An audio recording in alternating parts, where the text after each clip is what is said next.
యేసు ప్రభు కలవరి శిలువలో ఆయన పలికిన 7 మాటలు, అవి ఒక కాలానికి ఒక సమయానికి మనం దాన్ని వేరుపరచకూడదు.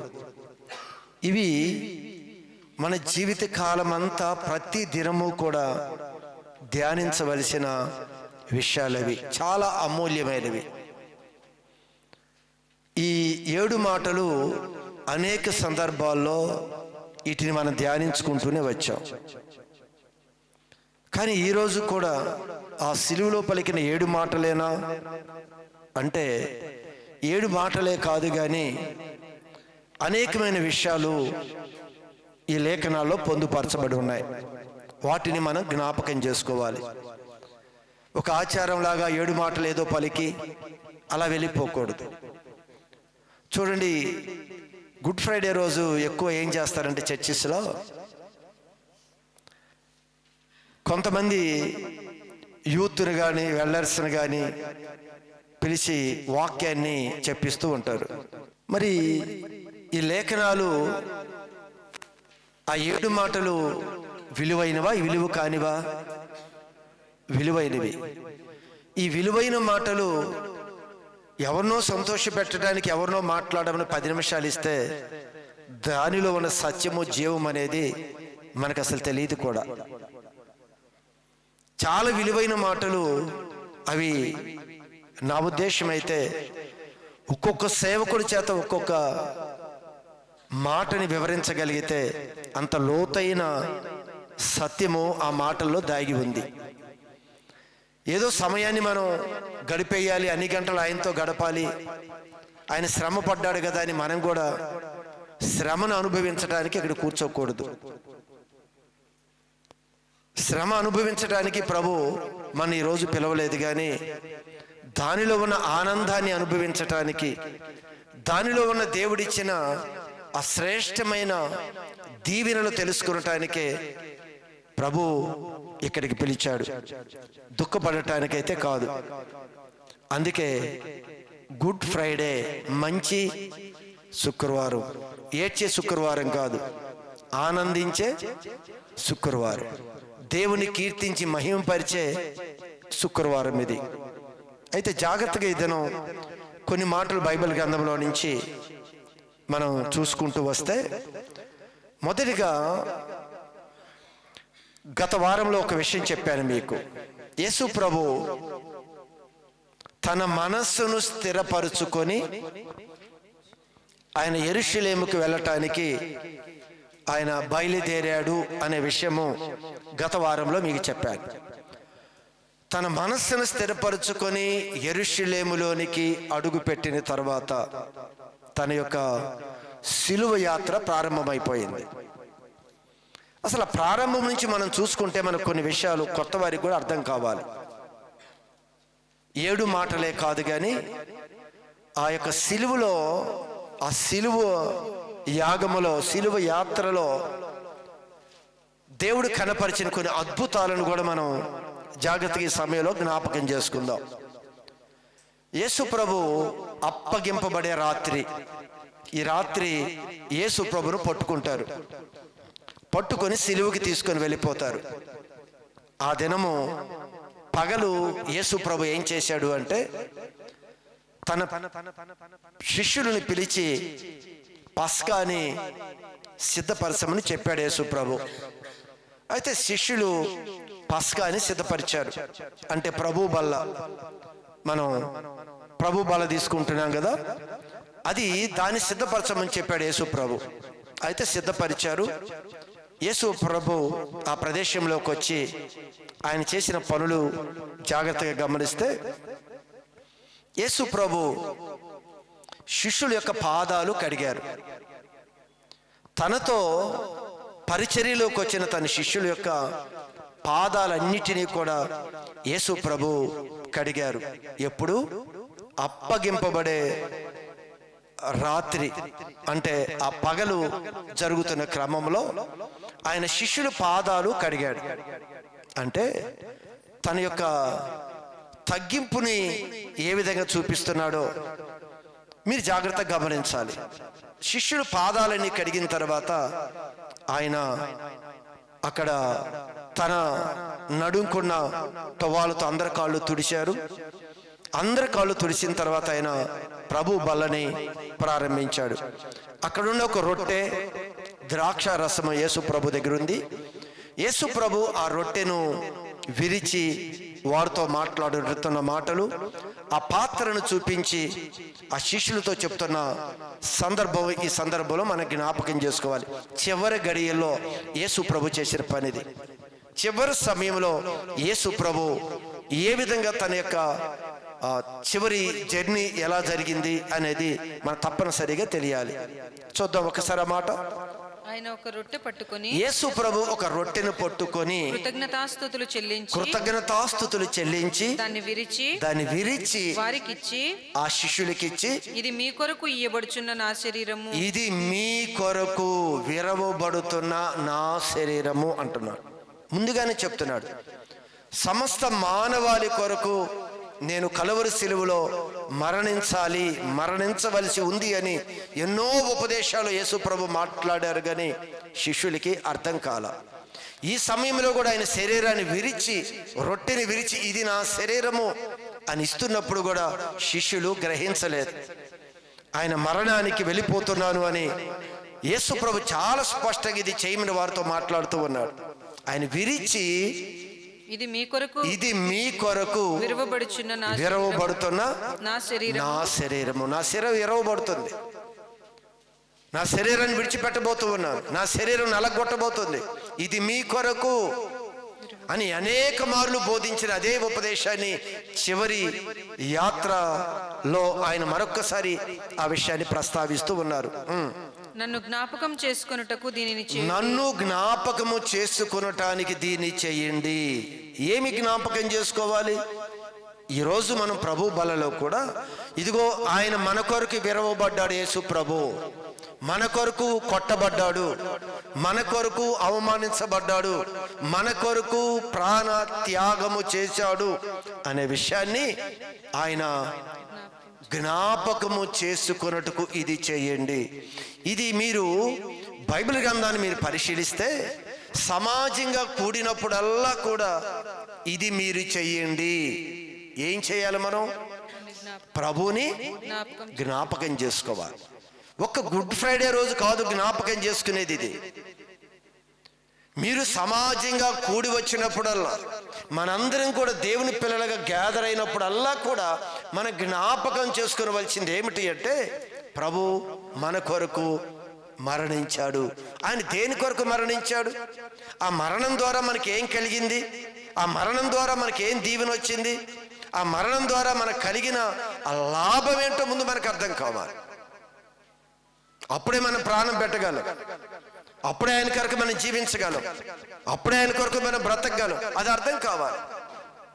అందుకే ఆ రొట్టెని విరిచినప్పుడు ఇది మీ కొరకు విరవబడిన నా శరీరము అని చెప్పాడు. ఆ ప్రకారమే అలానే భోజనమైన తరువాత శరీరాన్ని లేదా ఆ రొట్టెని భుజించిన తర్వాత ఆయన గిన్నెను పట్టుకొని ఈ గిన్నె మీ కొరకు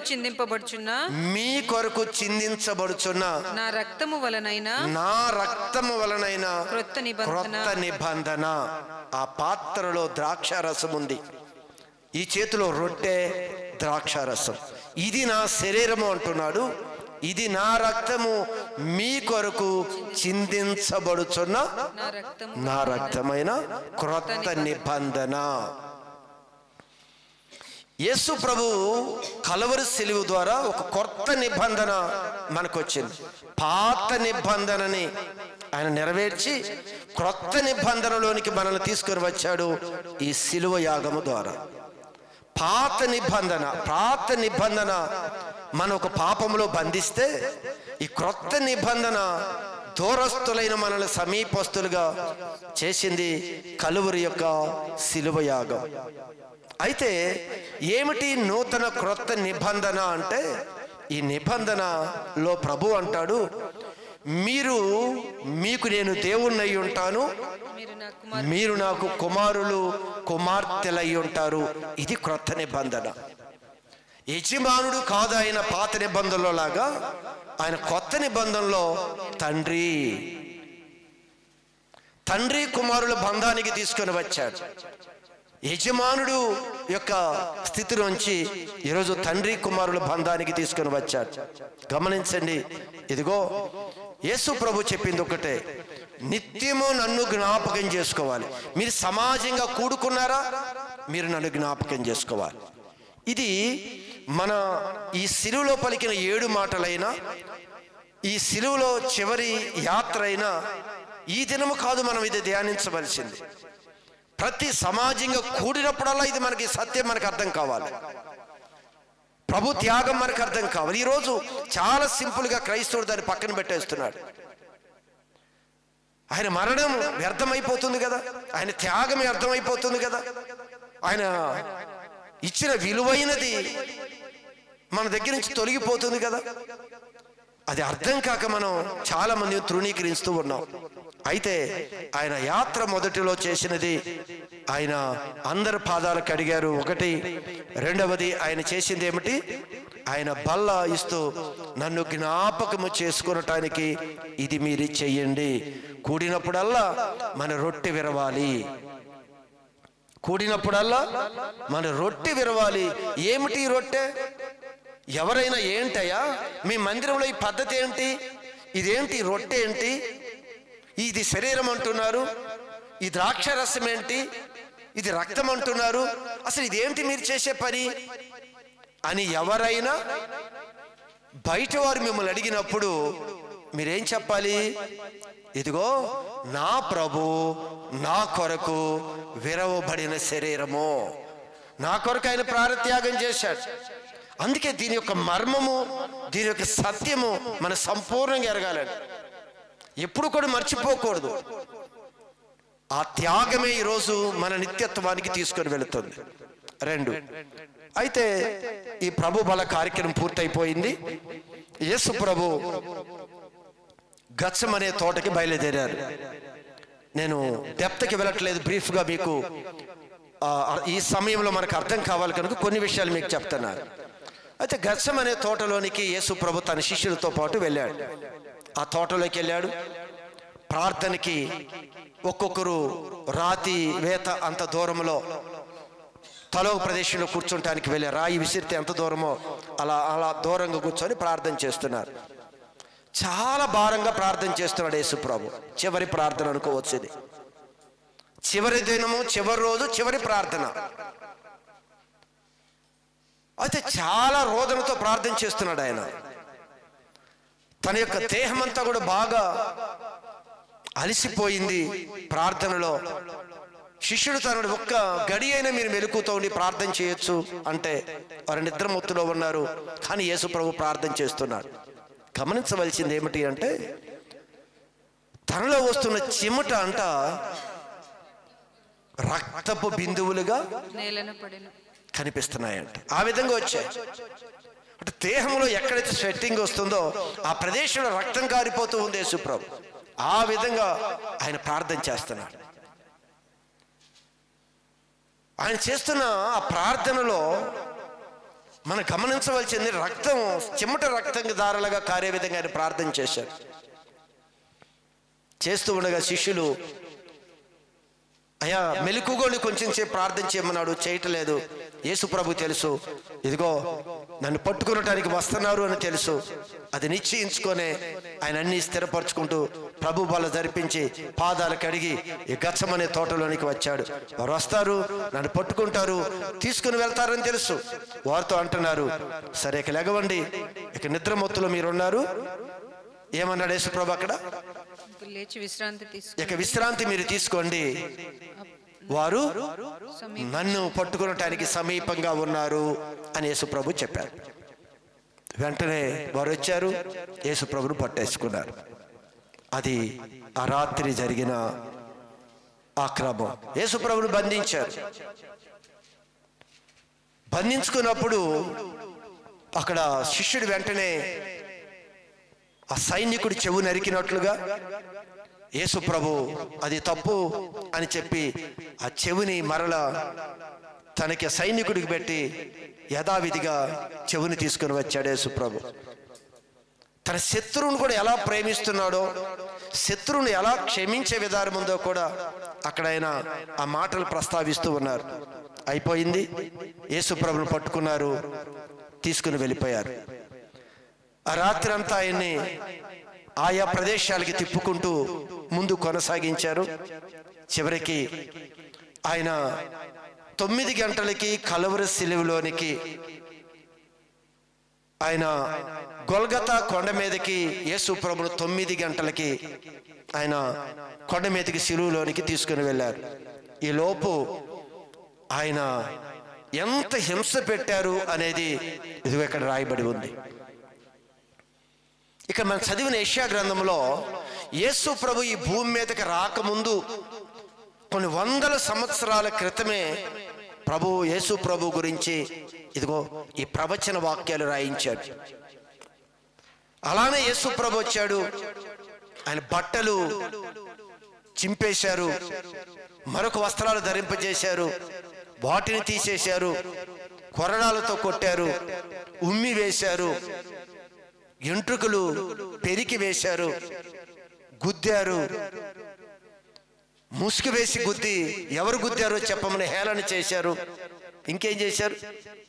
ముళ్ళ కిరీటం పెట్టారు. భయంకరంగా రక్తస్రావం అయిపోతూనే ఉంది. తల నుంచి కాళ్ళ వరకు విపరీతమైన గాయాలతో ఆయన వీధుల్లోనికి తీసుకుని వెళుతున్నారు. ఎక్కడ మారు మాట్లాడలేదు ఆయన. అయితే వచ్చిన జనసమూహము, స్త్రీలు పురుషులు కన్నీరు కార్చి రొమ్ములు కొట్టుకుంటూ ఏడుస్తున్నారు యేసు ప్రభువును చూసి. ఆయన యొక్క బాధ, ఆయనకు వస్తున్న శ్రమను చూసి అందరూ ఏడుస్తున్నారు. అప్పుడు యేసు ప్రభు నోరు విప్పి ఒక మాట మాట్లాడారు. ఏమని మాట్లాడారు? యేసు వారి వైపు తిరిగి యెరూషలేము కుమార్తెలారా, సిలువను మోస్తూ ఉన్నాడు ఆయన. ముండ్ల కిరీటం పెట్టబడి ఉంది, దేహమంతా రక్తసిక్తమై ఉంది, నడవటానికి ఓపిక లేని స్థితిలో ఉన్న ప్రభు ఆ ప్రజలందరి కన్నీరు చూసి యేసు ప్రభు మాట్లాడిన మాట ఎప్పుడు మర్చిపోకూడదు. ఏమని మాట్లాడాడు ఆయన? యెరూషలేము కుమార్తెలారా, యెరూషలేము కుమార్తెలారా, నా నిమిత్తము ఏడవకుడి, నా నిమిత్తము మీరు ఏడవద్దు, మీ నిమిత్తమును మీ పిల్లల నిమిత్తము ఏడవండి అని చెప్తున్నాడు. నా నిమిత్తం మీరు ఏడవద్దు. నేను ప్రాణం పెట్టడానికి, ప్రాణాన్ని తిరిగి తీసుకునటానికి నాకు అధికారం ఉంది. నా గురించి మీరు ఏడవద్దు, నాకు వచ్చిన శ్రమల గురించి ఏడవద్దు, నేను పడుతున్న ఈ బాధల గురించి మీరు ఏడవద్దు. మీరు ఏడవలసింది ఏమిటి అంటే మీ గురించి ఏడవండి. పాతాళానికి మీ ఆత్మలు పోతాయేమో జాగ్రత్త పడి ఏడవండి. ఈరోజు రక్షింపబడిన మనందరం కూడా యేసు ప్రభు ఇచ్చిన ఈ సందేశం ఎప్పుడు మనకు గుర్తుండాలి. ఈరోజు మనం ఎలా ఉంటున్నాం? మన పిల్లలు ఏంటి? అసలు మన వాళ్ళు రక్షణ పొందుకున్నారా? అసలు మన జీవితం ఎలా ఉందో ఒకసారి మీరు ఆలోచించండి. ఈరోజు కూడా ఈ 40 దినాలు, 20 రోజులు, వారం దినాలు, లేదా ఈ దినమో మనం కన్నీరు కార్చి అయ్యో ప్రభు అన్ని శ్రమలు పడ్డారనే కాదు, కానీ ప్రభు చెప్పట్లేదు నా కొరకు మీరు అసలు ఏడవద్దు. ఎందుకు అంటే ఆయన ప్రాణం పెట్టగలడు, తిరిగి ప్రాణాన్ని తీసుకునే అధికారం ఉంది. నాకేం పర్వాలేదు, ఇదిగో మిమ్మల్ని విడిచి వెళ్ళిపోతున్నాను, మరలా మీకు ఇచ్చిన గొప్ప రక్షణని దొంగిలించేవారు ఉన్నారు, ఈ రక్షణ పాడు చేసే పరిస్థితులు ఉన్నాయి, కనుక మీరు దాని కొరకు దుఃఖపడండి, మీ పిల్లల కొరకు ఏడవండి అని. ఈరోజు మనం చూడండి, మన పిల్లలు పెరిగి పెద్ద అవుతున్నారు. మనం కూడా ఒకప్పుడు ఆత్మీయంగా బలంగా ఉన్నవారిమే. ఈరోజు ఆత్మీయతలో మనం దిగజారిపోయి ఒక్కసారి మనం కానీ మన ఆత్మీయ జీవితాన్ని చూసుకుంటే పూర్వదినాలు ఎలా ఉన్నాయో, మొదటి రోజులు ఎలా ఉన్నాయో, తొలి ప్రేమ ఎలా ఉందో, ఈ రోజు ఎలా ఉందో ఒకసారి మీరు ఆలోచించండి. అందుకే ప్రభు ఆ మొదటి క్రియలు చేయండి అంటారు. తొలి దినాల్లో దేవుడి మీద ఉన్న ప్రేమ ఎంత, ఈ రోజు ఉన్న ప్రేమ ఎంత?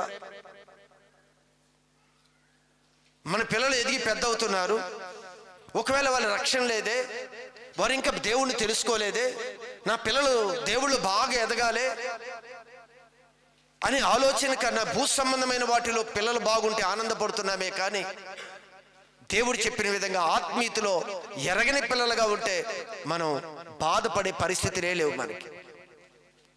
దానికి మనకు బాధ లేదు. పిల్లలు రక్షణ లేకపోయినా, పిల్లలు చక్కగా ఎదగకపోయినా ప్రభు చెప్పింది అందుకే. నువ్వు వాళ్ళ పిల్లలుగా ఉన్నప్పుడు వాళ్ళ మార్గంలో వాక్యాన్ని బోధించి నడిచేటప్పుడు, నీ పక్కలో పడుకొని పెట్టుకున్నప్పుడు వాక్యం గురించి నువ్వు మాట్లాడు. నీ పిల్లలకి దేవుని విశ్వాసాన్ని నేర్పు. మనం ఏం చేస్తాం? ఈరోజు దేవుడు ఆలయానికి తీసుకొని వెళ్ళాలి కదా, ఇది విశ్రాంతి దినము, దేవుని దినము, ప్రతిష్ఠితమైన దినము, అది మనోహరమైన దినముగా మీరు ఎంచండి అని చెప్పాడు. మనం ఏం చేస్తాం? మన పిల్లలకి లోక సంబంధమైనవి గేమ్స్ పోతాయో, చదువు పోయిద్దో, ఏదో పోయిద్దని దేవుడి సన్నిధి నుంచి దూరం తీసుకొని వెళ్తున్నాం. ప్రభు అందుకే నీ పిల్లల కొరకు మీరు ఏడవండి.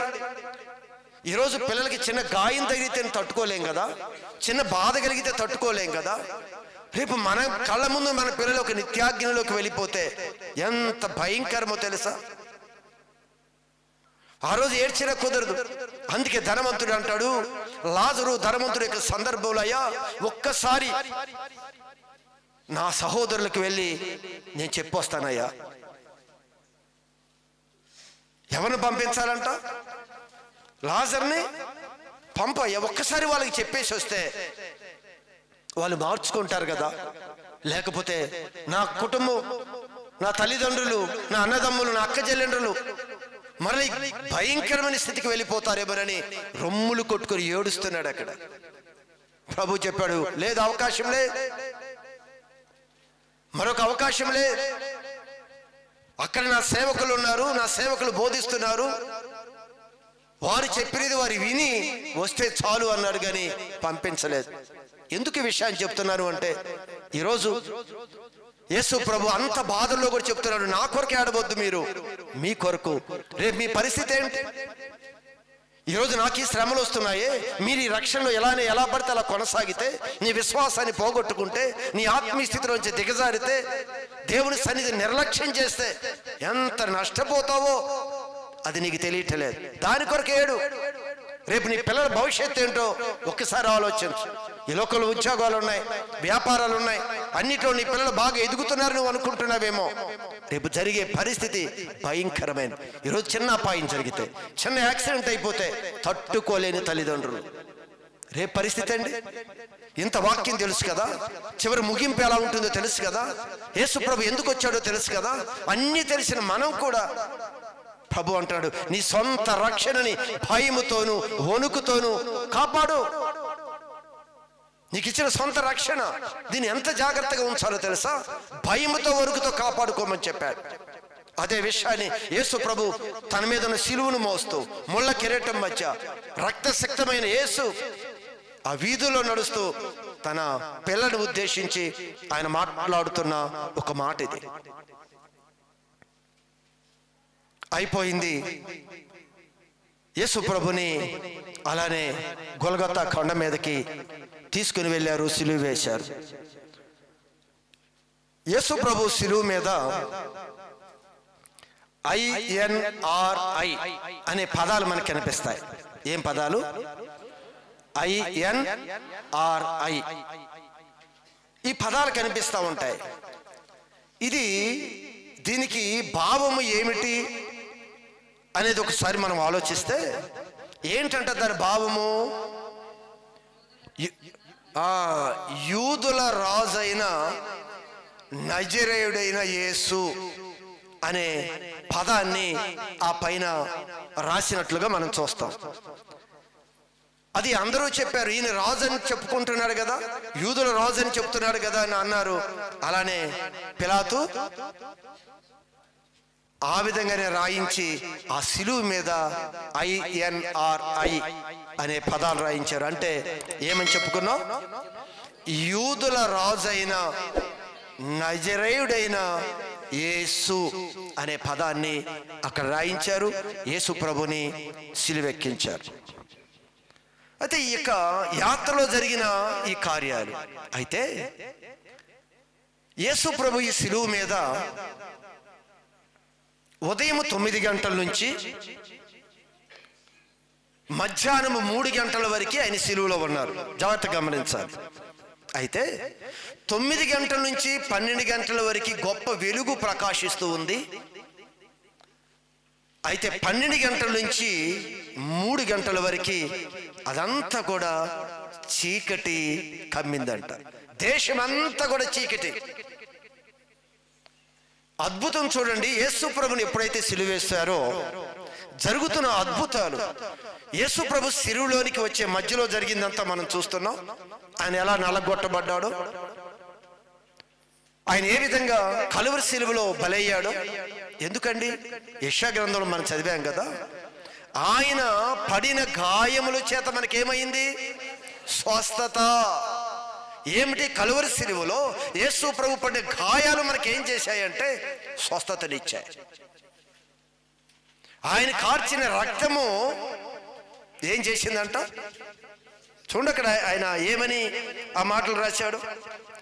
నిశ్చయముగా అతడు మన దోషములను భరించెను. కలువరి శిలువలో ఏం జరిగిందో తెలుసా? మన దోషాలన్నీ ఆయన భరించాడు. సమస్త మానవాళి యొక్క దోషము, పాపము సమస్తము కూడా యేసు ప్రభు తన మీదకి వేసుకొని ఆయన శిక్ష అనుభవించాడు. మన మీదకి దోష శిక్ష లేదు, మన మీద అతిక్రమాలు లేవు, మన మీద ఏది లేకుండా పూర్తిగా అంటే లోక పాపములను మోసుకొని వెళ్ళు దేవుని గొర్రె పిల్లలాగా ఆయన కలువరి శిలువలోకి వెళ్ళిపోయాడు. లోక పాపాలన్నీ మోసుకొని వెళ్ళిపోయాడు ఆయన. గమనించండి, యేసు ప్రభు శిలువలోకి వెళ్ళాడు. ఆ 12 గంటల నుంచి 3 గంటల వరకు గొప్ప చీకటి అలుముకుంది. యేసు ప్రభు 9 గంటల నుంచి 3 గంటల వరకు సిలువ మీద ఉన్నారు. ఎన్ని గంటలు? 6 గంటలు. 6 గంటలు ఆయన సిలువలో వేలాడుతూనే ఉన్నాడు. కటికి చీకటి ఒక అద్భుతం జరగటం అయితే మరొక అద్భుతం ఏం జరిగిందో తెలుసా? సమయంలో ఏం జరిగింది? దేవాలయపు యొక్క తెర పైనుండి కిందకి చిరిగిపోయిందంట. యేసు ప్రభు కలువరి సిలువలో ప్రాణం పెట్టడం వలన ఏమైందో తెలుసా? ఆయన కలువరి సిలువలోనికి లోక పాపాలన్నీ తీసుకొని వెళ్ళాడు కదా. ఆ పాపాలకి ఆయన సిలువ వేశాడని చెప్పుకున్నాం కదా. అయితే ఎప్పుడైతే ఆయన సిలువ వేశారో అక్కడ రాయబడి ఉన్న మాట ఏమిటి అంటే, దేవాలయం యొక్క తెర పైనుండి క్రిందికి 2గా చిరిగిపోయెను. ఇక్కడ చిన్న విషయాన్ని మీకు చెప్తాను. దేవాలయంలో ఒక తెర ఉందంట. ఏమిటి తెర యొక్క ప్రాముఖ్యత అంటే, ఆ రోజు మోషేకి ప్రత్యక్షపు గుడారాన్ని కట్టమని దేవుడు చెప్పినప్పుడు ఆ ప్రత్యక్షపు గుడారం యొక్క కొన్ని హద్దులు చెప్పాడు. దానిలో ఆవరణము అని, పరిశుద్ధ స్థలము అని, అతి పరిశుద్ధ స్థలము అని 3 భాగాలుగా విభజించారు. అర్థమైందా? ఆవరణము ఉంది. ఆవరణములో గంగాళము అని, కాళ్ళు కడుక్కునటానికి అదంతా ఆవరణము. ఒక పరిశుద్ధ స్థలం ఇది. ఇప్పుడు మీరు కూర్చున్నారు కదా, ఇదంతా ఒక పరిశుద్ధ స్థలము. అతి పరిశుద్ధ స్థలము ఈ పులిపీట అనుకుందాం, ఈ డయాస్ అనుకుందాం. అతి పరిశుద్ధ స్థలం అంటే ఈ అతి పరిశుద్ధ స్థలములో దేవుని యొక్క మందసము అనగా దేవుడు సన్నిధి ఉండేది. ఇది దేవుడు నిలిచే స్థలంగా ఉండేది. ఇది ప్రజలందరూ కూర్చుండే పరిశుద్ధ స్థలం. అది ఆవరణము వెలుపుట అందరూ ఉండే ఆవరణం. అది ఈ 3 భాగాలు. అయితే ఈ పరిశుద్ధ స్థలానికి, అతి పరిశుద్ధమైన స్థలానికి మధ్యలో ఒక తెర, పైన ఇక్కడ కర్టెన్ ఉంది కదా, ఇలాగా మధ్యలో ఒక తెర. ఎవరు కూడా అతి పరిశుద్ధ స్థలములోనికి వెళ్ళకూడదు. అది ఎంత ప్రమాదం అంటే, అతి పరిశుద్ధ స్థలము ఎంత పరిశుద్ధమైనది. అతి పరిశుద్ధ స్థలము అంటే అది దేవుని యొక్క మహిమతో నింపబడింది. అది దేవుని యొక్క సన్నిధి. ఎవరు కూడా అది చూడటానికి లేదు, దాని యొద్దకు వెళ్ళటానికి కూడా లేదు. ఈ తెర పైనుండి కిందకి చిరిగిందంట. చెరగక ముందంట దీనిలో యాజకుడు, ప్రధాన యాజకుడు ఒక్కడే సంవత్సరానికి ఒక్కసారి మాత్రమే ఆ లోపలికి వెళ్ళాలి. జాగ్రత్తగా గమనించాలి. ఈ అతి పరిశుద్ధ స్థలంలోనికి ప్రధాన యాజకుడు సంవత్సరానికి ఒక్కసారి మాత్రమే ఈ అతి పరిశుద్ధ స్థలంలోనికి వెళ్ళాలి. వెళ్ళేటప్పుడు ఒక నియమం ఉంది వారికి. ఆ యొక్క ప్రధాన యాజకుడు కంట ఒక తాడు కట్టేవారు. నడుంకి తాడు కట్టి బయట తాడు బయట ఉండేది. దీనికి గంటలు ఉండే, గంటలు డ్రెస్కి గంటలు ఉంటాయి కదా, గంటలు ఉండే.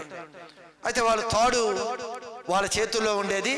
ప్రధాన యాజకుడు ఇప్పుడు లోపలికి వెళ్ళాలి అతి పరిశుద్ధ స్థలంలోనికి. ఒకవేళ తన ధూపము వేస్తున్నంత కాలము తన గంటలు మోగుతూ ఉండే. ఒకవేళ లోపలికి వెళ్ళిన తర్వాత యాజకుడు గంటల మోగటం కానీ ఆగిపోయిందా, తాడు పట్టుకొని బయటికి ఈడ్చేయటమే, అంటే చచ్చిపోయినట్టే.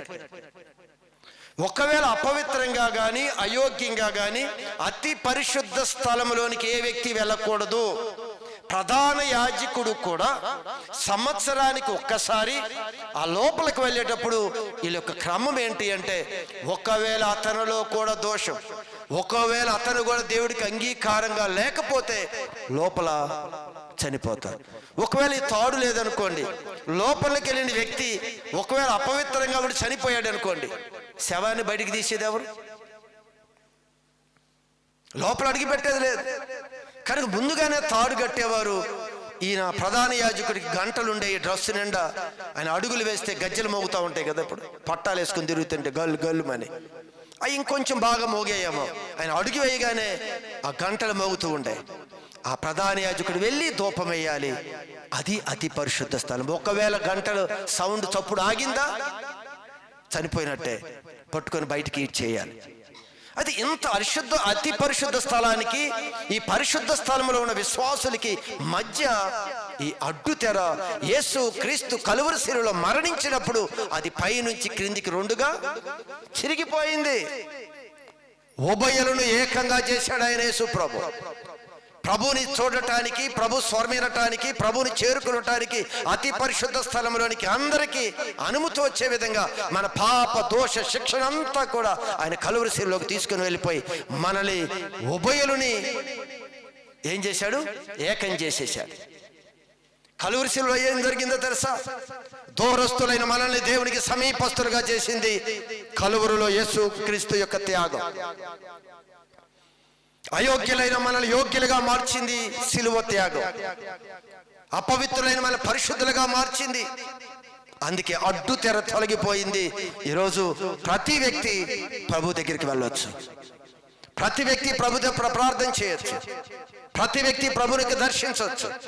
ఆ గొప్ప భాగ్యము మనకి ఎలా కలిగింది అంటే కలువరి సిలువలో యేసు ప్రభు యొక్క మరణము ద్వారా. మరణం ద్వారా మనకి అంత గొప్ప భాగ్యం తగిలింది. అలా తెర చిరిగిపోయిన ఒక అద్భుతం ఉంది. తర్వాత ఏం జరిగింది అద్భుతం? అక్కడ భూకంపం వచ్చిందంట. భూమి వణికిను, బండలు బద్దలైపోయాయి. కటిక చీకటి దేవాలయం తెర చిరిగిపోయింది. భూకంపం వచ్చింది. యేసు ప్రభు సిలువ వేసిన సమయంలో 12 నుంచి 3 గంటల సమయంలో ఒక చీకటి ఏర్పడింది దేశమంతా. బండలు బద్దలైపోయాయి. భూకంపం వచ్చింది. చిన్న చిన్న రాళ్ళు కాదు, పెద్ద పెద్ద బండలు కూడా బద్దలైపోయాయి అంట. గమనించండి సంగమా, ప్రభు యొక్క కలువరి శిలువలో 7 మాటలు పలికాడు. ఒక్కటే కాదు, ఆ చివరి మజిలీ, చివరి రోజు, ఆ చివరి దినాల్లో జరిగిన అనేకమైన అద్భుతాలు చూసి ఆశ్చర్యపోయిన సందర్భాలు. బండలు బద్దలైపోయాయంట. మరేమన్నాడు? అదిగో సమాధులు తెరవబడిను, అనేకులు. అది చూశారా? ఎప్పుడైతే సిలువలో ఎప్పుడైతే కార్యక్రమాలు జరిగాయో సమాధుల్లో నుంచి చనిపోయిన వారు కూడా ఈరోజు మృత స్థితిలో ఉన్న మనల్ని సజీవులుగా మార్చింది కలువరి త్యాగం. అందుకే మృతులుగా ఉన్న మనల్ని సజీవులుగా మార్చింది ఏంటో తెలుసా? కలువరిలో యేసు ప్రభు యొక్క త్యాగమే ఈరోజు మనల్ని సజీవులుగా నిలబెట్టింది. మన మృతులము, ఆయన సజీవులుగా మనల్ని మార్చాడు. సమాధిలో ఉన్న మనల్ని పిలుస్తున్నాడు. ఆయన సమాధి స్థితిలో ఉన్న మనందరినీ కూడా సజీవులుగా తీసుకొచ్చాడు కలువరి సిలువ వల్ల. అయితే ఇక్కడ మరొక అద్భుతం ఏంటి అంటే, శతాధిపతి గురించి ఒక చక్కని మాట రాయబడి ఉంది. ఏంటది? శతాధిపతి అంటే 100 మంది మీద 100 మంది సైనికుల మీద అధిపతి. ఇతను యేసు ప్రభుకి కావలి ఉన్నారు. సిలువలో ఉన్నప్పుడు ఆయన సిలువ యాత్రలో కూడా మరి సైనికులతో కావలి ఉంటూ ఈ కార్యక్రమం జరిపించిన వ్యక్తి ఈ శతాధిపతి. శతాధిపతియు అతనితో కూడా యేసునకు కావలి ఉన్నవారును, అతనితో కూడా యేసు ప్రభుకి కావలి ఉన్నవారును భూకంపమును జరిగిన కార్యములన్నిటినీ చూశారు. ఒక భూకంపమే కాదు, ఒక చీకటిగా కాదు, ఒక దేవాలయం తెర చిరిగిపోవటమే కాదు, ఇంకా అక్కడ ఏ అద్భుతాలు జరిగి అన్ని చూశారు. 7 మాటల కన్నా కళ్ళతో చూసిన అద్భుతాలు వారి జీవితంలో ఆశ్చర్యాన్ని పరిచాయి. 7 మాటల్లో ఉన్న ఒక సత్యం, ఆ సత్యంతో పాటు జరిగిన అద్భుతాలు అక్కడ. ఈ శతాధిపతి అతనితో ఉన్న కావలి ఉన్న వారందరూ కూడా జరిగిన కార్యములన్నిటినీ చూచి మిక్కిలి భయపడి నిజముగా ఈయన దేవుని కుమారుడే అని చెప్పుకొనిరి. హల్లెలూయా! ఈయన దేవుని కుమారుడు. సైనికులు చెప్పుకుంటున్నారు. అద్భుతాలు చూశారు, ఆశ్చర్యకార్యాలు చూశారు. కానీ ఈరోజు ఎన్ని అద్భుతాలు మన ముందు చేసినా మన హృదయాలైతే వాటిని ఎరగని స్థితిలోనే ఉన్నాయి. ఎన్ని అద్భుతాలండి! అసలు ఎన్ని చేశాడు? మందిరంలో ఉన్న ప్రతి ఒక్కరూ యేసు క్రీస్తు యొక్క అద్భుతాన్ని చూసిన వ్యక్తులే. ఆ రోజు వారు మేము సాక్షులము. ఈరోజు నీవు నేను కూడా చెప్పగలం, నేను సాక్షి. ఆయన సర్వాధికారి అయిన దేవుడు. ఆయన సర్వాధికారి అయిన దేవుడు నీవు నేను సాక్ష్యం చెప్పగలగాలి. ఇదిగో సైన్యాధిపతి యేసు ప్రభు సిలువకి కావలి ఉన్న వారందరూ వచ్చి సాక్ష్యం చెప్తున్నారు. నిజముగా ఏంటంట? ఈయన దేవుని కుమారుడు. చివరికి చనిపోయారు లేదని వాళ్ళు చెక్ చేశారు. వారి యొక్క శిష్యులు, దొంగలిద్దరూ ఇంకా చనిపోయారో లేదో చూడటానికి వాళ్ళ కాళ్ళను నరికేశారు. ఆ పక్క దొంగ ఈ పక్క దొంగ యొక్క కాళ్ళు నరికేసినట్లుగా కనపడ్డాయి. ప్రభు కాళ్ళు నరకలేదు. ప్రభువుకి ముందుగానే ఒక ప్రవచనం ఉంది. ఏమని? అతని ఎముకలలో ఒక్క ఎముకైనను విరవబడదు. ప్రవచనం యెషయా గ్రంథములో చూపిస్తున్న ఆ ప్రభు యొక్క ప్రవచనం. ఆయన ప్రవచనాలు ఎన్నో ఉన్నాయి. ఒక ప్రవచనం ఏమిటంటే ఆయన ఎముకల్లో ఏ ఎముక విరవబడదు. అందుకే యేసు ప్రభు కాళ్ళు నరకలేదు. ఇది ఇరువురు దొంగల యొక్క కాళ్ళు నరికి వేశారు. అప్పటికే యేసు ప్రభు మృతి పొందెను అని అనుకున్నారు. ఒకవేళ టెస్ట్ చేద్దామని బల్లెము తీసుకొని యేసు ప్రభు యొక్క ప్రక్కలో పొడిచారు. యేసు ప్రభు ప్రక్కలో చనిపోయాడో బ్రతికున్నాడని చెప్పి ప్రక్కటలో బల్లెముతో పొడిచారంట. రక్తము నీరు దానిలో నుంచి కారినట్లుగా రాయబడి ఉంది. ఇక చనిపోయారు అని చెప్పి ఆయన సిలువ మీద నుంచి కిందకు దించేశారు. గమనించండి సంగమా, ఈ సిలువలో నుంచి కిందకి దించిన తర్వాత జరిగిన సంఘటనలో ఒక చిన్న విషయాన్ని మీకు చెప్పి ఆ పార్ట్ని అంతవరకు నేను క్లోజ్ చేస్తాను. చూడండి, యోహాను సువార్త 19వ అధ్యాయం 38వ వాక్య భాగంలో, అటు తరువాత యూదుల భయము వలన రహస్యముగా యేసు శిష్యుడైన అరిమతయ్య యోసేపు. చూడండి, మిగిలిన యూదులు వాళ్ళ భయపడి జాగ్రత్తగా ఈ అరిమతయి యోసేపు తాను యేసు దేహమును తీసుకొని పోవుటకు యేసు దేహాన్ని మేము తీసుకొని వెళ్ళిపోతాము అని చెప్పి పిలాతు నొద్ద సెలవడిగి పిలాతు నొద్దకు వచ్చి అడిగారు, అయ్యా యేసు ప్రభుని దించి అక్కడ పడేశారు కదా, ఆ దేహాన్ని మేము తీసుకొని వెళ్ళిపోతాం అని అతని దగ్గర సెలవు తీసుకున్నారు. పిలాతు సెలవిచ్చెను కనుక పిలాతు సెలవిచ్చెను కనుక అతడు వచ్చి యేసు దేహమును తీసుకొని పోయెను. అతడు వచ్చి యేసు ప్రభు యొక్క దేహాన్ని తీసుకొని పోయెను. మొదట రాత్రి వేళ ఆయన యొద్దకు వచ్చిన నికోదేము కూడా, అదిగో నికోదేము. ఈ నికోదేము పేరు ఇంతకు ముందు మనం విన్నామా లేదా? ఎక్కడైనా ఏమని అడిగాడు యేసు ప్రభుని నికోదేము? నీవు దేవుని యొద్ద నుండి వచ్చి బోధకుడు అని నీవు దేవుని యొద్ద నుంచి వచ్చిన బోధకుడివి అని మేము ఎరుగుదుము. దేవుడు అతనికి తోడై ఉంటేనే ఏ కార్యాలు కూడా చేయలేదు అన్నాడు. అయితే నికోదేము ఒక మాట ఏమన్నాడు అంటే, ఒకరు కొత్తగా జన్మించితేనే కానీ దేవుని రాజ్యములోకి ప్రవేశించరు అని యేసుప్రభు అన్నప్పుడు ఈయనేమంటారు? ముసలివాడైన మనుష్యుడు ఎలాగ తల్లి గర్భంలోకి వెళ్తాడు, ఎలా జన్మిస్తాడు అడిగిన ఆ వ్యక్తే ఇదిగో చివరికి యేసు ప్రభు దేహం దగ్గర కూడా ఇతను కనిపిస్తున్నాడు. ఇద్దరు ఇక్కడ ఉన్నారు. ఒక వ్యక్తి అరిమతయి యోసేపు, రెండో వ్యక్తి నికోదేము. వీరేం చేశారు అంటే వారి దగ్గర ఉన్న సుగంధ ద్రవ్యాలతో యేసు ప్రభు యొక్క దేహాన్ని పూసి నారబట్టలు చుట్టి ఆయన సిలువ వేసిన ఈ గొల్గతా కొండకి దగ్గరలో ఒక తోట ఉంది. ఆ తోటలో ఎవడు ఎప్పుడు ఉంచబడిన క్రొత్త సమాధి ఒకటి ఉండెను. ఆ సమాధిలో యేసు ప్రభుని పెట్టారు, బండ పొర్లించారు, యేసు ప్రభుని సమాధిలో మూసివేశారు. ఇది చివరి యేసు ప్రభు యాత్రలో జరిగిన సంఘటనలు. మనకు కనిపించిన కొన్ని, కనిపించని అద్భుతాలు ఎన్నో ఉన్నాయి అక్కడ. ఆయన పలికిన 7 మాటలలో ఉన్న జీవం ఎంతుందో, ఆయన చివరి దినాల్లో చేసిన ప్రతి మాటను కూడా మనం చాలా జాగ్రత్తగా పరిశీలించాలి. ఇదంతా కార్యక్రమాన్ని మీరు జాగ్రత్తగా గమనిస్తే ఒక్కసారి యేసు ప్రభు కలవరి శిలువలోకి వెళ్ళిన తర్వాత ఆయన పలికిన 7 మాటలు ఒకసారి బ్రీఫ్గా మీకు చెప్తాను. లేకపోతే అన్న గుడ్ ఫ్రైడే పిలిచారు కానీ 7 మాటలు అయితే మాతో చెప్పలేదు అని మీరు అనుకుంటారు. అది ఎన్ని మార్లు చెప్పినా 7 మాటలే. దాని లోపల ఉన్న సత్యం అని గుర్తుండాలి. ఎన్ని సంవత్సరాల నుంచి దేవాలయానికి రావట్లేదు మనం?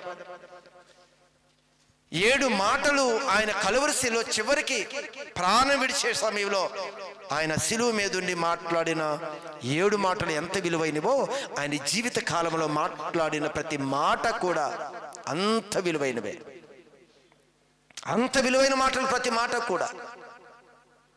ఏది ఏరకూడదు. అందుకే ఒత్తు గాని పొల్లు గాని తీసివేయొద్దని చెప్పాడు. అది గొప్పవి, ఇది గొప్పవి కాదు. ఆయన వచ్చిన దినము నుంచి అనేకమైన విషయాలు మాట్లాడారు. గ్రహించని వారు అనేక మంది. ఈ శిలువలో మాట్లాడిన మాటలు కూడా ఈరోజు గ్రహించని వారు అనేక మంది. ఒకసారి 7 మాటలు బ్రీఫ్గా చూసుకుందాం.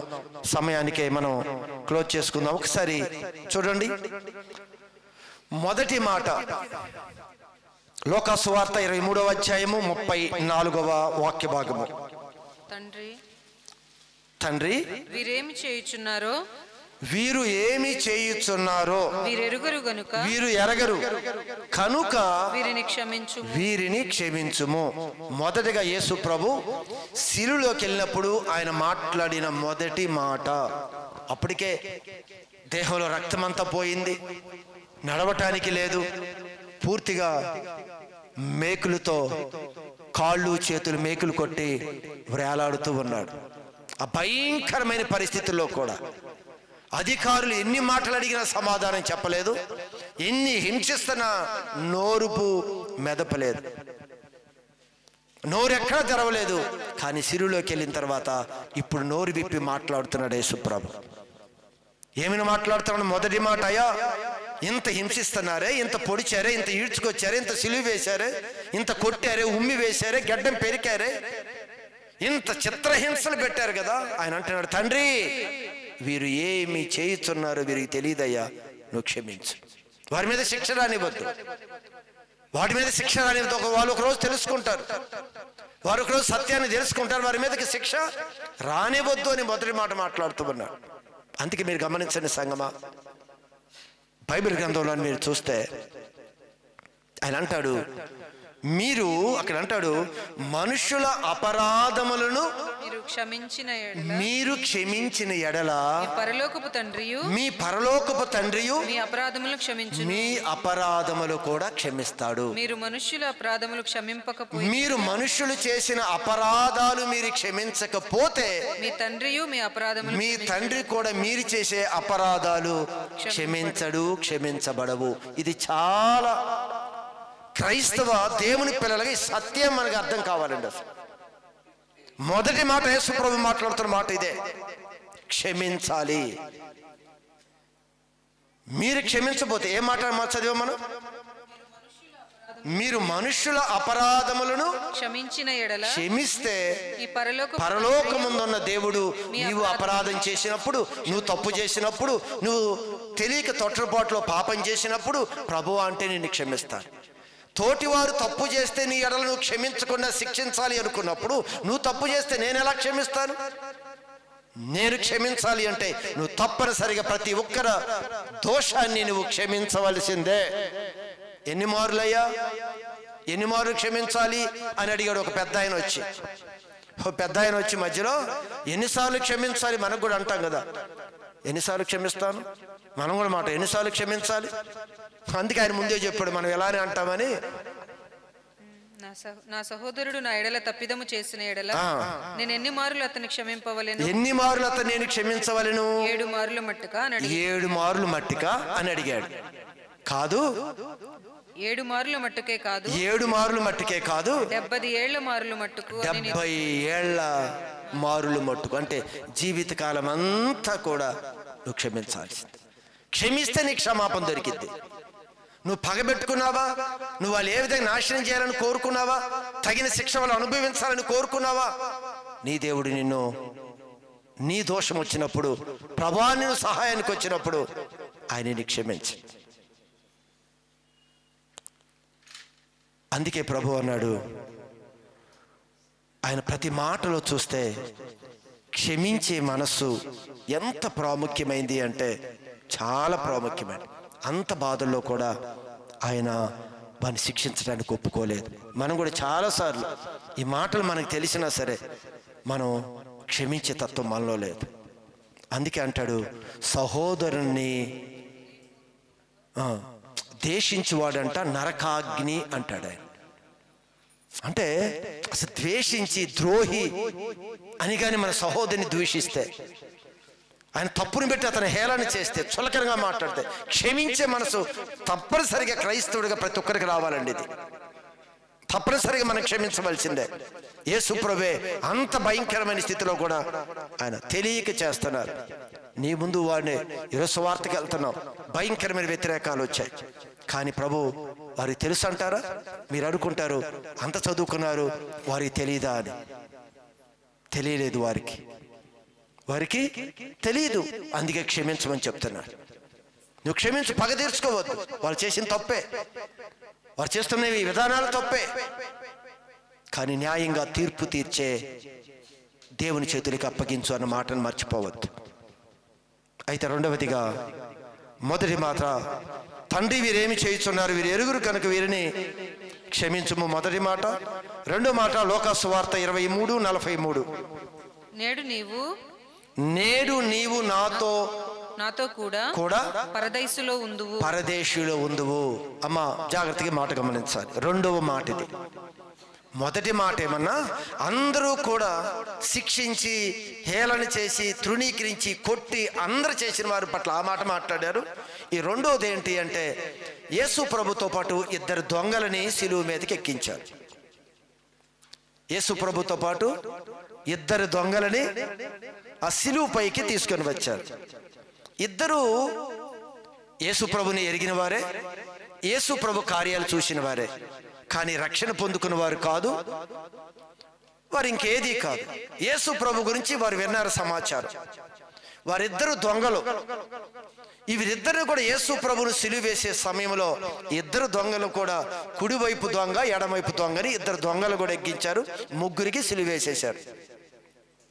అయితే సిలువ మీద జరుగుతున్న ఒక చిన్న డిస్కషన్ ఏమిటి అంటే, ఒక దొంగ అంటాడు యేసు ప్రభుతో, నీవు క్రీస్తువు కదా, నిన్ను నీవు రక్షించుకొను. మరి క్రీస్తువు కదా అంటే యేసు ప్రభు గురించి అతనికి తెలుసా లేదా? తెలుసు ఇతనికి, కానీ నమ్మలేదు ఆ దినాల్లో. నీవు క్రీస్తువు కదా, నిన్ను నీవు రక్షించుకొను, నువ్వు కాపాడుకో, మమ్మను కూడా రక్షించు, మమ్మల్ని కూడా కాపాడు. ఇది అంటున్నాడు, నువ్వు కాపాడుకో, నువ్వు క్రీస్తువు కదా, మమ్మల్ని కూడా కాపాడు. ఎలా మాట్లాడుతున్నాడు చూడండి. ఈ విధంగా మాట్లాడుతూ ఉండగా, హేళనగా చులకనగా మాట్లాడుతూ ఉండగా, పక్క దొంగ ఉన్నాడు కదా ఇంకొక దొంగ, ఈ దొంగ అంటాడు, నీవు అదే శిక్షా విధిలో ఉన్నావు కనుక, అదే శిక్షా విధి, నువ్వు చేసిన తప్పుకే నువ్వు శిక్ష అనుభవిస్తున్నావు కనుక దేవునికి భయపడవా? దేవునికి నువ్వు భయపడవా? నువ్వు తప్పులో ఉన్నావు. నీవు నేను చేస్తుంది ఇద్దరిది ఒకే తప్పు, ఇద్దరు శిక్షకి అర్హులమే. కానీ ఆయన మనకైతే ఇది న్యాయమే, మనిద్దరికైతే ఇది న్యాయం. మనిద్దరం దొంగలం కనుక మనిద్దరు సిలువ ఎక్కించారు, మనిద్దరికి న్యాయమే. మనము చేసిన వాటికి తగిన ఫలము పొందుచు, మనం చేసిన వాటికి ఫలాన్ని మనం పొందుతున్నాం. కానీ ఈయన ఏ తప్పిదమును చేయలేదు. యేసు గురించి చెప్తున్నాడు, ఈయనైతే ఏ తప్పిదము చేయలేదు. ఒక దొంగ మాట్లాడుతున్నాడు, ఇతనైతే ఏ తప్పిదము చేయలేదు, మనకిది న్యాయమే. ఇక్కడ మీరు గమనించవలసింది ఏమిటి అంటే, ఈ రెండవ మాటలో నీవు నాతో కూడా పరదేశంలో ఉంటావు అని ఈ దొంగతో చెప్తున్నాడు. ఈ దొంగకి రక్షణ లేదు, ఈ దొంగ పరిచర్య చేసిన వాడు కాదు, ఈ దొంగ సువార్త ప్రకటించిన వాడు కాదు, ఈ దొంగ యేసు ప్రభు గురించి ఏ విధంగా కూడా ప్రయాసపడలేదు. అలాంటి దొంగ, ఈ దొంగతో యేసు ప్రభు అంటాడు, నేడు నీవు నాతో కూడా పరదేశంలో ఉంటావు. కొందరు డౌట్ ఏంటంటే, ఏ బాప్తీసం తీసుకోకుండా ఇతనికి పరలోకం వచ్చేసింది, ఎలా వచ్చింది? మనం కూడా బాప్తీసం తీసుకోపోయినా పర్వాలేదా అని. ఖచ్చితంగా బాప్తీసం అనేది దేవుని యొక్క నియమం. ఇది బాప్తీసాన్ని ఎవరైతే వద్దు నేను తీసుకోను అంటారో వారు దేవుని సంకల్పమును వారు నిరాకరిస్తున్నారు అని రాయబడి ఉంది. ఎవరైతే సరే ప్రభువుని ఎరిగి బాప్తీసం అక్కర్లేదు, నా మనసులో ప్రభు నమ్ముకున్నాను, దొంగ ఎలా వెళ్ళాడు నేను కూడా వెళ్ళిపోతాను అనుకుంటున్నావేమో. ఏమ్మా, ఆయన వెళ్ళాడు కదా నేను కూడా వెళ్ళిపోతాను అనుకుంటున్నామేమో మనం. కానీ ఆ దొంగ ఎలా వెళ్ళాడో తెలుసా? ఆ దొంగకి చివరిగా ఆయన యేసుతో పాటు ఎక్కడికి వెళ్ళాడు? పరదేశులకు వెళ్ళాడు. ఎలా వెళ్ళాడు, ఎందుకు జరిగింది అంటే, ఇతనిలో మొదటిగా ఒక పశ్చాత్తాపం వచ్చింది. నేను పాపినే, నాకు వచ్చిన శిక్ష న్యాయమే, ఇది నేను తప్పు చేశాను, నేను దోషినే, నాకు ఇది న్యాయమే. కానీ ఆయన నీతిమంతుడు. యేసు గురించి చెప్తూ, ప్రభా నువ్వు నీతిమంతుడివి అని చెప్తూ, అయ్యా నీవు నీ రాజ్యముతో వచ్చినప్పుడు నన్ను జ్ఞాపకం చేసుకో. విశ్వాసం ఏమండి, సిలువలో ఈయన కళ్ళ ముందు ఆయన కూడా చనిపోతున్నాడు కదా, కానీ ఇతను తన మీద ఉన్న విశ్వాసం చూశారా? అయ్యా నీ రాజ్యముతో నువ్వు వచ్చినప్పుడు అసలు అడగగలవా? ఆయన ఏమైనా బయట ఉంటే ఏదైనా అడగవచ్చు, ఆయన కూడా సిలువలో ఉన్నాడు కదా, ఆయన మరణిస్తున్నాడు కదా యేసు ప్రభు కూడా. కానీ దొంగ యేసు ప్రభుని అడుగుతాడు, అయ్యా నీవు నీ రాజ్యముతో వచ్చినప్పుడు నన్ను జ్ఞాపకం చేసుకో. విశ్వాసం గొప్పది. తన పాపిని అని చెప్తున్నాడు, ఆయన నీతిమంతుడు అని చెప్తున్నాడు, ఆయన రాజ్యంతో వస్తావని నేను నమ్ముతున్నాను. అందుకే దేవుని ఆత్మ అంట పాపమును గురించి, నీతిని గురించి, తీర్పును గురించి ఒప్పింప చేయను. దేవుని ఆత్మ తనని ఒప్పింప చేశాడు. ఎప్పుడైతే తనలో పశ్చాత్తాపం వచ్చిందో బాప్తీసం తీసుకునే అవకాశం లేదు. కలువరి శిలువలోకి వెళ్ళిన తర్వాత బాప్తీసం తీసుకునే అవకాశం లేదు. కనుక అతను అడిగిన తన విశ్వాసాన్ని బట్టి వెంటనే ప్రభు ఎప్పుడైతే ఈయన కోరుకున్నాడో యేసు ప్రభు ఏం చెప్పాడు? నేడు ఆయన అడిగాడు, నన్ను నీ రాజ్యం వచ్చినప్పుడు జ్ఞాపకం చేసుకో. అప్పుడు దాకెందుకు, ఇప్పుడే. అప్పుడు వారు ఇప్పుడే, నేడు నీవు నాతో కూడా, నేను పరదేశీకి వెళుతున్నాను, నిన్ను కూడా తీసుకుని వెళతాను. హల్లెలూయా. ఎంత గొప్ప రక్షణ భాగ్యమో చూడండి, ఎంత గొప్ప రక్షణ చూడండి. గమనించండి, బాప్తీసానికి ఎవరు కూడా, ఒకవేళ నేను కాదు అనుకున్నవారు, దేవుడు వాక్యం చాలా క్లియర్గా చెప్తుంది. ఏమంటుంది? ఆయన నియమమును ఒకసారి ఇది నోట్ చేసుకోండి ఎప్పుడు మీ హృదయంలో. ఎవరైతే బాప్తీసం వద్దు, అక్కర్లేదు, నేను ప్రభువుని నమ్ముకున్నాను చాలు అనుకుంటే, బాప్తీసం నెట్టివేసిన వారు దేవుని యొక్క సంకల్పాన్ని వారు నిరాకరిస్తున్నారు. కొందరికి అవకాశాలు ఉండవండి. గత దినాల్లో ఒక తల్లి బాప్తీసం తీసుకోవాలని అడిగారు.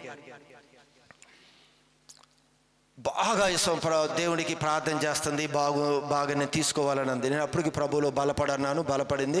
ఇక లేదు, నేను బాప్తీసం తీసుకోవాల్సిందే, నాకు ఇది తగ్గినా తగ్గకపోయినా, బాగున్నా బాగోపోయినా నేను బాప్తీసం తీసుకోవాలి అని చెప్పింది.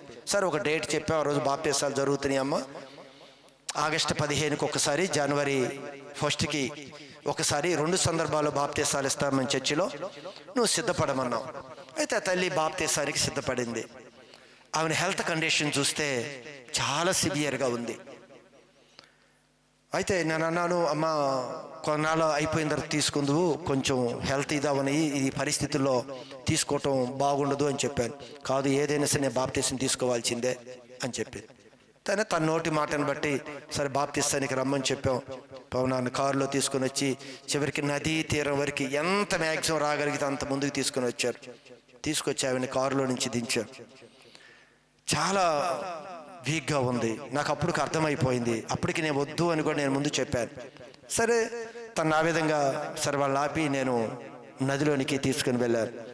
నదిలోకి వెళుతూ ఒక నడుములోతు నీళ్ళు వచ్చేసరికి బాగా షివరింగ్ వచ్చేసి ఇక తను ఆయాసం విపరీతంగా ఇంకా తట్టుకోలేని పరిస్థితి వచ్చింది. వెంటనే కొన్ని నీళ్లు తల్లి మీద వేసేసి నేను ప్రార్థన చేసి నేను తిరిగి పంపించాను. వచ్చిన తర్వాత వితిన్ డేస్లో ఆ ప్రభునందు నిద్రించింది. ఇప్పుడు ఆవిడ ఎందుకు బాప్తీసం తీసుకోలేదు, ఎందుకు దేవుడు రక్షణ ఇచ్చాడు అని మనం ప్రశ్నించగలమా? అవకాశములో నువ్వు తీసుకో. ఆ తల్లి నూతనంగా దేవుని తెలుసుకుంది. ఆ కొద్ది దినాల్లోనే ఇక ఆయన దర్శించాడు, ఆయన దర్శనాలు చూసింది. ఇక నిజం ఆయన రాజ్యం ఉంది. నాకు ఈ శరీరము ఈరోజు నాకు తగ్గకపోయినా సరే, రేపు నేను మరణించినా సరే, నాకు దేవుని రాజ్యం కావాలని పట్టుదలగా వచ్చిందండి ఒక అన్య స్త్రీ. అలా 2-3 సంఘటనలు ముందుకు వచ్చాయి.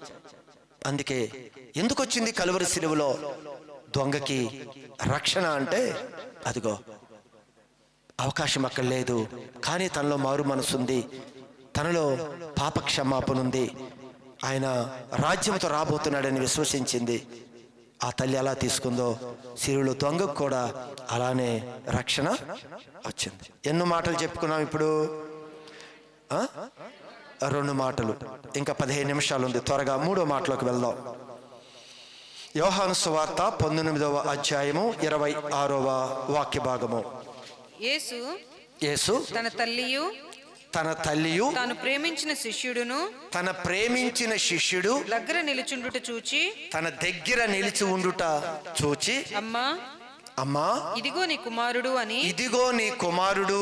అని తన తల్లితో చెప్పెను. తర్వాత శిష్యుని చూచి ఇదిగో నీ తల్లి అని చెప్పెను. ఆ గడియ నుండి ఆ శిష్యుడు ఆ తల్లిని తన ఎంట చేర్చుకొనెను.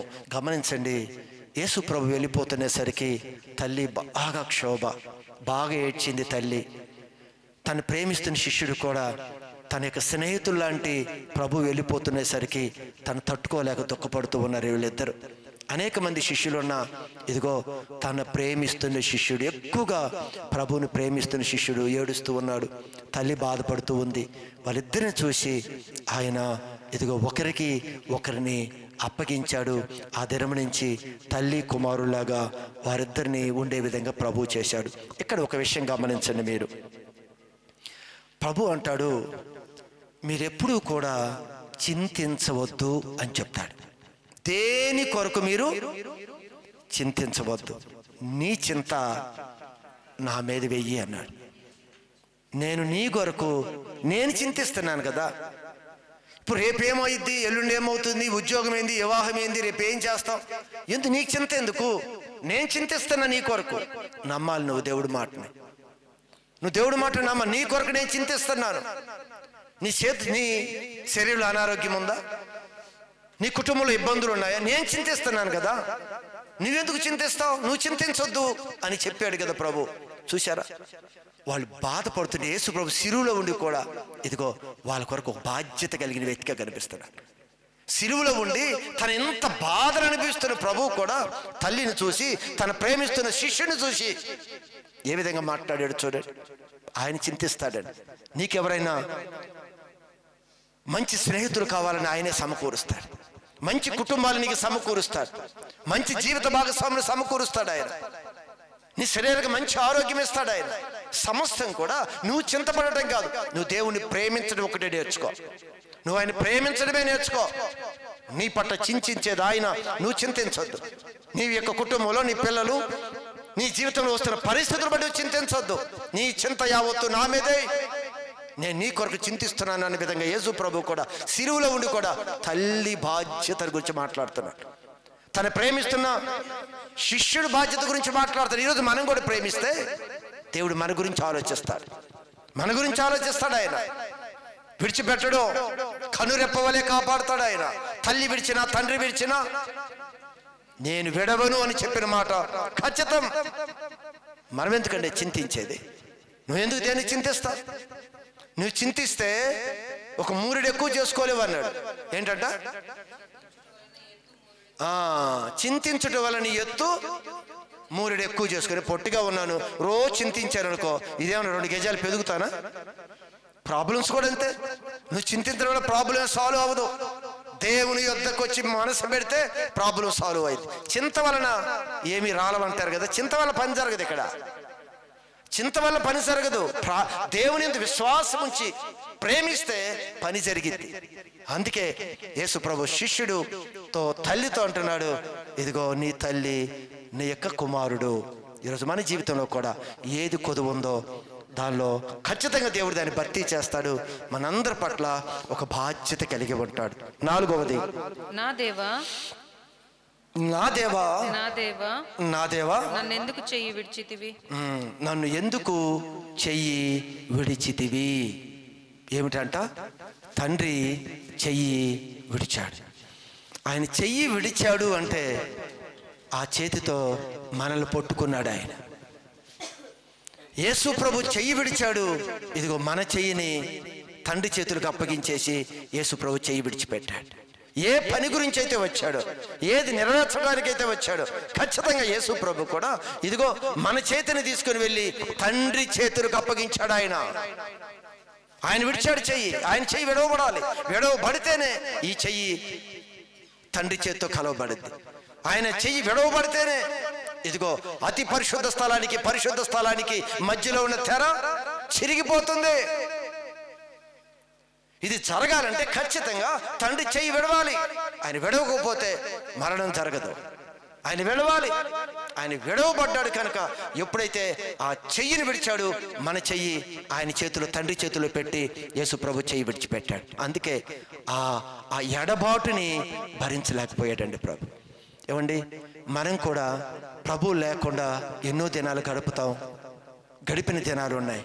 కానీ నిజమైన భక్తులు ఆయన ఒక్క క్షణము కూడా ఆయనకి వేరుగా ఉండి జీవించలేరండి. ఒక్క క్షణం కూడా ప్రభువుకి వేరుగా ఉండి బ్రతకలేరండి నిజమైన భక్తులు. అంతే, నిజమైన భక్తులు ఆయనకి వేరుగా ఉండలేరు. ఆయనతో కలిసి ఉంటారే కానీ ఆయనకి దూరంగా అసలు ఉండలేరండి భక్తులు. బైబిల్ గ్రంథంలో చదివినప్పుడు అనేక మంది భక్తులు ప్రభువును హత్తుకొని ఒక్క క్షణము కూడా. అందుకే దావీదు కూడా ఏడుస్తాడు, అయ్యా నీ ఆత్మ నా దగ్గర నుంచి అయ్యా అస్సలు తీసివేది. బతిమలాడుతున్నాడు. శిక్ష వచ్చినా పర్వాలా, కానీ నువ్వు నీ సన్నిధి నాకు ధోరించదు. ఒక సందర్భంలో మోషే అంటాడు, అయ్యా ఈ పిల్లలు నా మాట వినట్లేదు, ఈ పిల్లలు నా మీద తిరుగుబాటు చేస్తున్నారు, నేను రాను, నువ్వు వెళ్ళిపో. మోషే నువ్వు వెళ్ళు, ఈ ప్రజలను తీసుకొని వెళ్ళు, ఇప్పటి వరకు నేను మీరు మధ్యలో ఉండి నడిపించాను, ఇక నేను రాను అని చెప్పాడు దేవుడు. కానీ మోషే అంటున్నాడు, అయ్యా నువ్వు రాకపోతే నేను రాను. నేను రాకపోతే నేను ముందుకు అడుగు వేయను. నా దూతలను పంపిస్తా, నా దూతలను పంపిస్తా. నువ్వు దూతలను పంపించినా సరే నీవు వస్తేనే నేను అడుగు వేస్తా. ఆయన లేని గడియలు భక్తులు ఇష్టపడలేదండి. ప్రభు లేని గడియలు భక్తులు ఇష్టపడలేదు. అందుకే యేసు ప్రభు ఒక్క క్షణం కూడా ఆయన చెయ్యి విడిచిపెట్టడానికి ఆయన ఇష్టపడాలి. ఎందుకు ప్రభు నా చెయ్యి విడిచితివి అంటున్నాడు. మోషే చాలా గంభీరంగా అడిగాడు, దేవుడు రాను అంటే నువ్వు వస్తేనే, నువ్వు వస్తేనే, నువ్వు వస్తేనే ఈ ప్రజలు నడిపించుకొని వెళ్తాను, నీ దూతలు వచ్చినా నేను కదలని కూర్చున్నాడు. ప్రభు అన్నాడు, ఏమన్నాడు ఇక?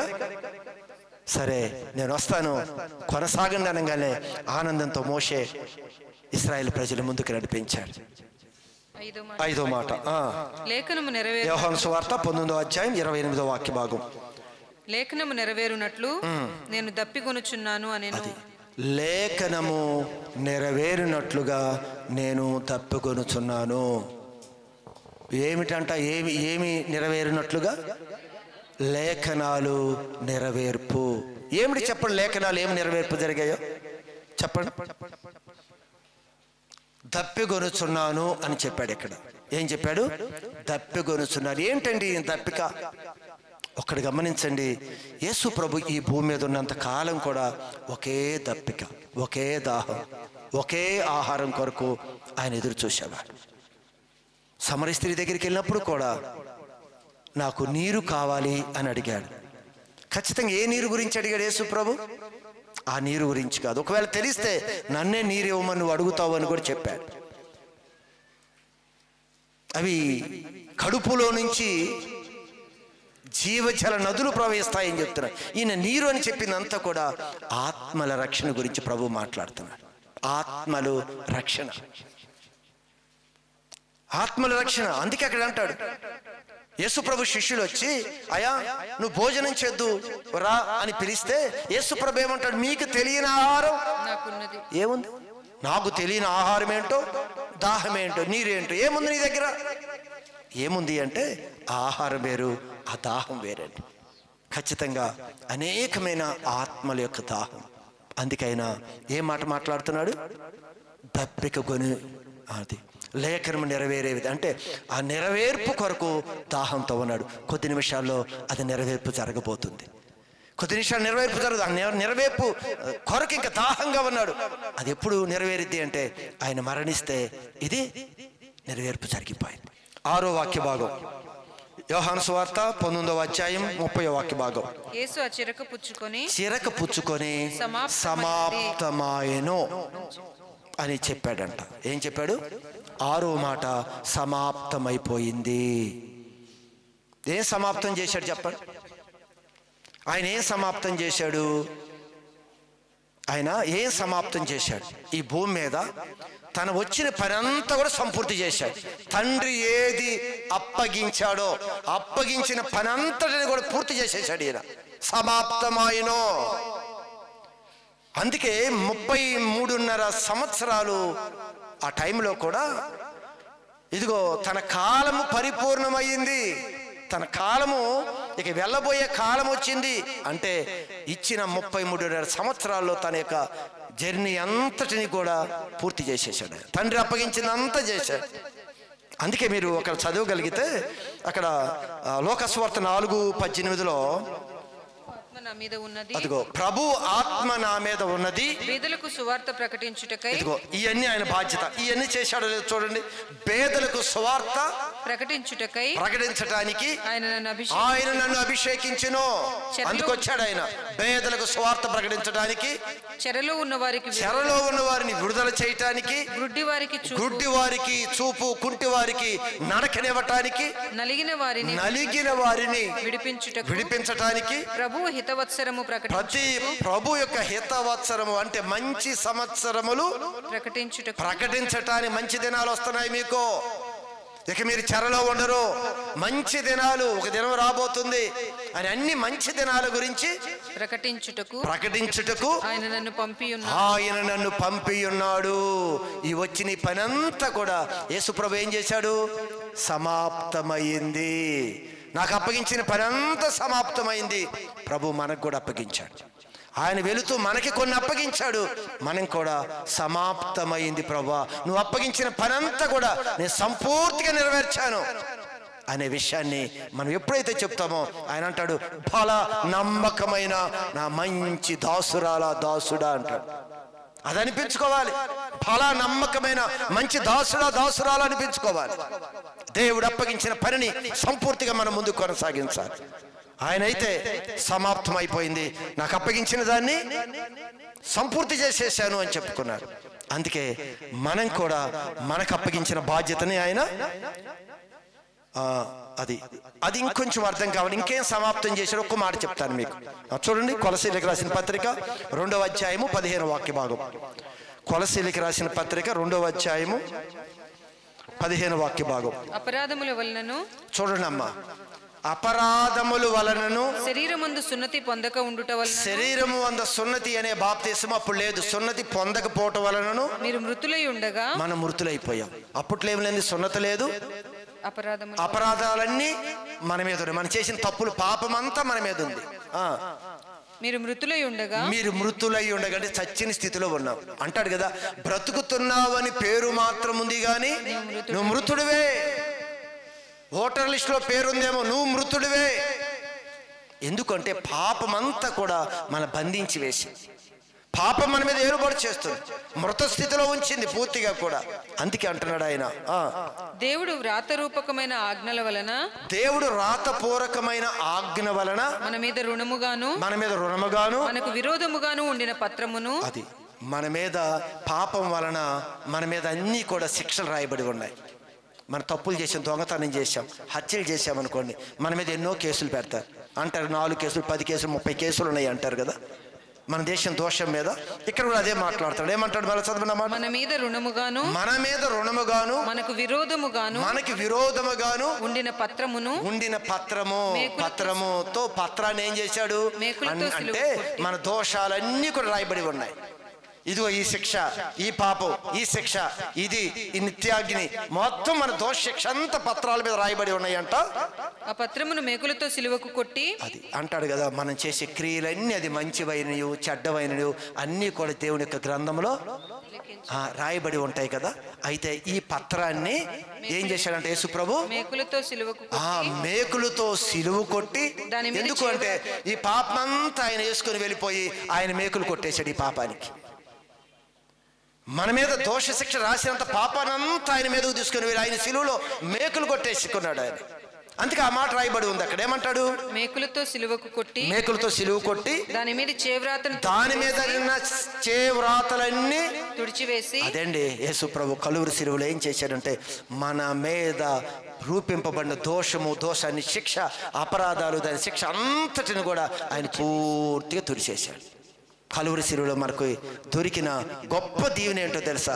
మన దోషాలు, పాపాలు, అపరాధాల వల్ల మన చచ్చిన వారు ఉండగా ఆయన యేసు క్రీస్తు ద్వారా మనల్ని అదేనా ఏమనుంది అక్కడ? మనము పాపముల చేతను అపరాధముల చేతను మనం చచ్చిన వారు ఉండగా తండ్రి ఏం చేశాడు? ప్రభు అయిన యేసు క్రీస్తు ద్వారా మనల్ని బ్రతికించాడు. అయితే కొలసీ పత్రికలో ఏం చదువుకున్నాం మనం? మేకులతో సిలువకు కొట్టి దాని మీద చేవ్రాతను చెరిపివేసి మనకి అడ్డము లేకుండా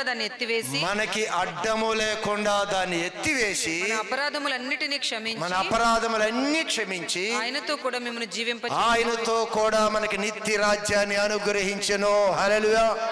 ఇది కలువరి సిలువలో చేశాడు ఆయన. మన మీద దోషంగా ఉన్న రాతపూర్వకంగా ఉన్నవన్నిటిని తుడిచేశాడంట. మన దోషాలు, పాప శిక్ష అంతా ఆయన మీద వేసుకున్నాడు. ఆయన సిలువ కొట్టుకున్నాడు, దానికి శిక్ష ఆయన అనుభవించాడు. మనందరిని స్వతంత్రులుగా విడిచిపెట్టి నిత్య రాజ్యానికి వారసులుగా చేశాడు. ఇదెన్నో మాట?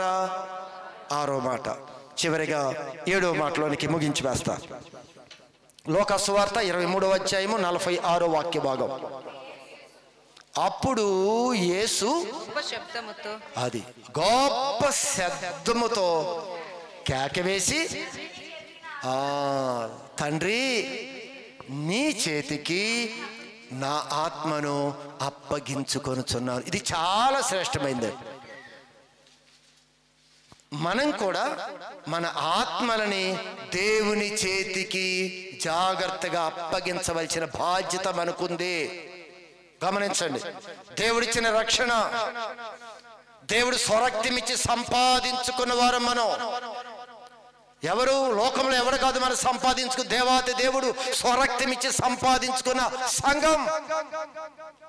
ఈ సంఘం గురించి ఆయన అంటున్నాడు, ఇదిగో మన ఆత్మలనంట దేవునికి అప్పగించాలి. క్షేమంగా చివరి దినం వరకు మన ఆత్మను మనం కాపాడుకోవాలి. అంతే. మీ సొంత రక్షణని భయముతోను వణుకుతోను మీ సొంత రక్షణ మీరు కాపాడుకోండి, కొనసాగించండి. చాలా జాగ్రత్తగా, నిర్లక్ష్యం చేయొద్దు. చాలా విలువైనది మనకిచ్చాడు, ఉచితంగా ఇచ్చాడని చాలా మంది నిర్లక్ష్యం. మనకిచ్చిన రక్షణ ఎంత గొప్పదో, అసలు ఈరోజు దాని విలువ ఎంతో చాలా మందికి తెలియదు. 90% ఎవరికి తెలియదు. అంత విలువైన రక్షణ. ప్రభు అంటాడు, తండ్రి నా ఆత్మను నీ చేతికి అప్పగించుకుంటున్నాను. మనం కూడా ఖచ్చితంగా యేసు ఏ విధంగా తండ్రికి అప్పగించాడు, మన ఆత్మను కూడా అప్పగించాలని. దుష్టుడు, లోకంలో ఉన్న అపవాది సమయము కొంచెమే ఉంది అని బహుక్రోధము గలవాడై మన యొద్దకు వస్తాడు, మన ఆత్మని చెరలోకి తీసుకొని వెళ్ళటానికి. ప్రభు నాకు తొలి దినాలు ఆ దర్శనం చూపించాడు. చాలా ప్రయాస, ఎన్నో నా మీదకి దాడి చేస్తూ ఉన్నాయి. నేను దాన్ని పట్టుకున్నాను. ఒక తెల్లటిది, ఒక గోళాకారంలో దేవుడు నాకు చూపిస్తూ ఉన్నాడు. దాన్ని పట్టుకొని పరుగెత్తుతూ ఉన్నాను. వెనక ఎంతో మంది ఒక సైన్యం దాన్ని దొంగిలించడానికి. ఈరోజు మన ఆత్మీయ జీవితంలో గొప్ప పోరాటం ఉంది. మీరు గమనించండి, కనిపించకపోవచ్చు కంటికి, కానీ ఖచ్చితంగా నీ ఆత్మీయ జీవితాన్ని పాడు చేయటానికి, నీ ఆత్మని మరలా చెరలోనికి తీసుకొని వెళ్ళటానికి గొప్ప పోరాటం అనేది జరుగుతూనే ఉంది. మనం ఏదో చిన్న చిన్న గొడవలను ఎదుటి వ్యక్తి మీదకి వెళ్ళొద్దు. వాడిలో దుష్టుడు నీ ఆత్మీయ జీవితాన్ని పాడు చేస్తాడు. నేను ఆత్మను పట్టుకొని పరిగెత్తుతూ ఉంటే ఎంతో సైన్యాన్ని చూపించాడు వెనక. చివరికి నేను ఒక సముద్రంలోనికి తీరానికి వచ్చాను. సముద్రంలో యేసు ప్రభు నిలబడి ఉన్నాడు. నిలబడి ఉంటే ఆయన చేతుల్లోకి నా దగ్గర ఉన్న ఆత్మని యేసు ప్రభు చేతుల్లోకి ఇసిరివేశాడు. అంతే, వెనక వచ్చే సైన్యం అంతా ఆగిపోయిందని. భద్రంగా మన ఆత్మని ప్రభు చేతికి అప్పగించాలి మనం. అందుకని అంటే చివరికి ప్రభువా నా ఆత్మని నీ చేతికి అప్పగించాడు. యేసు ప్రభు మరణమయ్యాడు. ఇదిగో కలువరి శిలువలో ప్రభు సమస్తాన్ని నెరవేర్చాడు, మనందరిని విడిపించాడు, మనందరి దేవుడి యొక్క రాజ్యానికి వారసులుగా చేశాడు. దేవుడి మాటలు దీవించునుగాక. ఆమేన్.